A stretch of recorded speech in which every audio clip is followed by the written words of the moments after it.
മറ്റൊരു പ്രധാനപ്പെട്ട തട്ടിപ്പിന്റെ വിവരം കൂടി ഇപ്പോൾ നമ്മുടെ മുൻപിലേക്ക് വരികയാണ്. അതായത് ഇത് അനന്തകൃഷ്ണന്റെ തട്ടിപ്പല്ല, അതിനപ്പുറത്തേക്ക് വയനാട് ദുരന്തത്തിന്റെ പേരിൽ കോൺഗ്രസ് നടത്തിയ വെട്ടിപ്പാണ് ഇപ്പോൾ നമ്മുടെ മുൻപിലേക്ക് വരുന്നത്. തൃശൂരിൽ മണ്ഡലം കമ്മിറ്റികൾ പിരിച്ചെടുത്ത പണം കാണാനില്ല. 18 മണ്ഡലം കമ്മിറ്റികൾ പിരിച്ചുവിട്ടിരിക്കുകയാണ്. കരുണാകരൻ സ്മാരക കെട്ടിട ഫണ്ടിന്റെ പേരിലും വെട്ടിപ്പ് നടത്തിയെന്നാണ് അറിയാൻ കഴിയുന്നത്. നടപടി സംബന്ധിച്ച് തൃശൂർ DCC പ്രസിഡന്റ് VK ശ്രീകണ്ഠന്റെ ശബ്ദരേഖയും പുറത്തു വന്നിരിക്കുകയാണ്. പ്രിയപ്പെട്ട മണ്ഡലം പ്രസിഡന്റുമാരുടെ അറിവിലേക്ക് VK Sreekantan MP DCC president അറിയിക്കുന്നത്, കഴിഞ്ഞ യോഗത്തിലെടുത്ത തീരുമാനപ്രകാരം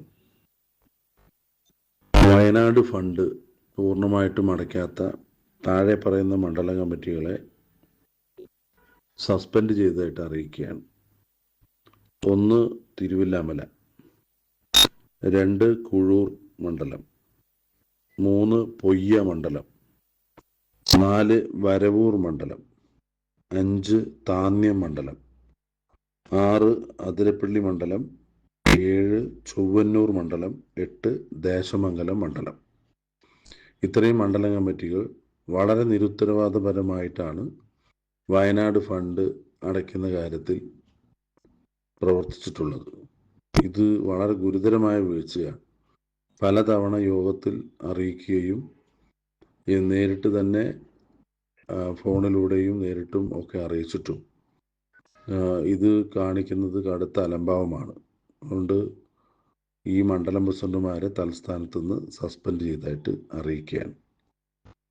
രണ്ടാമതായി, ലീഡറുടെ അനുസ്മരണ കെട്ടിടം, സ്മാരക കെട്ടിടത്തിനായി തിരുവനന്തപുരത്ത് പണിയുന്ന ഓഫീസിൻ്റെ ഫണ്ട്, വളരെ ചുരുങ്ങിയ ഫണ്ടാണിത് രണ്ടും.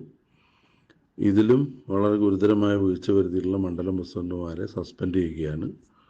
1 പാഞ്ഞാൾ മണ്ഡലം, 2 വടക്കാഞ്ചേരി മണ്ഡലം, 3 തെക്കുംകര മണ്ഡലം, 4 കോലഴി മണ്ഡലം, 5 അടാട്ട് മണ്ഡലം, 6 ചൊവ്വന്നൂർ മണ്ഡലം, 7 ആർത്താറ്റ് മണ്ഡലം, 8 പുന്നയൂർ മണ്ഡലം, 9 കോടഞ്ചേരി മണ്ഡലം, 10 മറ്റത്തൂർ മണ്ഡലം. ഈ 10 മണ്ഡലം കൂടാതെ 2000, 3000 ഒക്കെ പെൻഡിങ് വെച്ചിട്ടുള്ള ഏതാനും മണ്ഡലങ്ങൾ കൂടിയുണ്ട്. അവരെത്രയും പെട്ടെന്ന് അടക്കിയ ഈ നേരത്തെ പറഞ്ഞ 10 മണ്ഡലം കമ്മിറ്റിയും സസ്പെൻഡ് ചെയ്തതായിട്ട് ഇതിനാൽ അറിയിക്കുകയാണ്.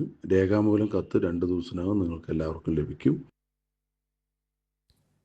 പാവപ്പെട്ട വയനാട്ടിലെ മനുഷ്യരെ കൂടി പറ്റിച്ചിരിക്കുകയാണ് കോൺഗ്രസ്. അവർക്ക് വേണ്ടി പിരിച്ച പണവും മുക്കിയിരിക്കുന്നു. അതിന്റെ പേരിൽ 10 മണ്ഡലം കമ്മിറ്റികളെ സസ്പെൻഡ് ചെയ്തതിന്റെ ശബ്ദരേഖയാണ് നമ്മളിപ്പോൾ കേട്ടത്.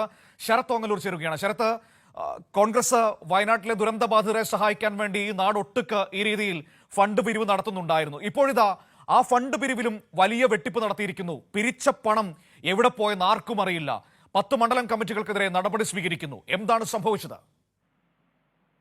മനു, ഇത് വളരെ പ്രധാനപ്പെട്ട ഒരു കാര്യമാണ്. കാരണം മലയാളികളെല്ലാം തന്നെ ഒറ്റ മനസ്സോടുകൂടി വയനാടിന്റെ പുനരധിവാസത്തിനായി ഒരുമിക്കുന്ന സാഹചര്യത്തിലാണ് ഇതുപോലൊരു വലിയ ഫണ്ട് തട്ടിപ്പിന്റെ വാർത്ത പുറത്തു വരുന്നത്. തൃശൂർ ജില്ലയിലെ 8 മണ്ഡലം കമ്മിറ്റികളിൽ നിന്ന് പിരിച്ച കാശ് അടച്ചില്ല എന്ന് പറഞ്ഞുകൊണ്ടാണ് ഇത്തരത്തിൽ 8 കമ്മിറ്റികൾ, വയനാട് ഫണ്ട് പിരിച്ചതിന്റെ മുകളിൽ 8 കമ്മിറ്റികളെയും കരുണാകരൻ മന്ദിരം നിർമ്മാണത്തിന്റെ ഫണ്ട് പറ്റിച്ചതിന്റെ മുകളിൽ 10 കമ്മിറ്റികളെയും പുറത്താക്കിക്കൊണ്ട് നടപടിയെടുത്തുകൊണ്ട് സസ്പെൻഡ് ചെയ്തുകൊണ്ട് DCC പ്രസിഡന്റിന്റെ ചുമതല വഹിക്കുന്ന VK ശ്രീകണ്ഠൻ ഇത്തരത്തിലൊരു ശബ്ദ സന്ദേശം പുറപ്പെടുവിച്ചിരിക്കുന്നത്. ഇത് വളരെ ഞെട്ടിക്കുന്ന ഒരു കാര്യമാണ്. കാരണം എല്ലാവരും ഈ വയനാടിന്റെ പുനരധിവാസത്തിനായി ഒന്നിക്കുന്ന സാഹചര്യത്തിൽ കോൺഗ്രസിന്റെ മണ്ഡലം കമ്മിറ്റികളുടെ നേതൃത്വത്തിൽ തന്നെ ഇത്തരത്തിൽ വലിയൊരു ഫണ്ട് തട്ടിപ്പ് നടന്നിരിക്കുന്നു എന്നത് വളരെ ശ്രദ്ധേയമായിട്ടൊരു കാര്യമാണ്.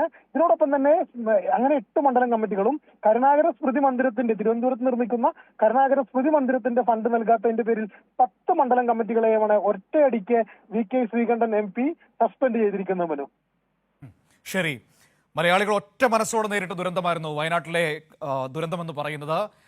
ആ ദുരന്തത്തെ പോലും, ആ ദുരന്തത്തിനിരയായ മനുഷ്യരെ പോലും പറ്റിക്കുന്ന നിലയിലേക്ക് കോൺഗ്രസ് പോയി എന്നാണ് നമുക്കിപ്പോൾ മനസ്സിലാക്കാൻ വേണ്ടി കഴിയുന്നത്. അതിലും ഫണ്ട് വെട്ടിപ്പ് നടത്തിയിരിക്കുന്നു. വിവരങ്ങളാണ് ശരത് ഓങ്ങല്ലൂർ നൽകിയത്.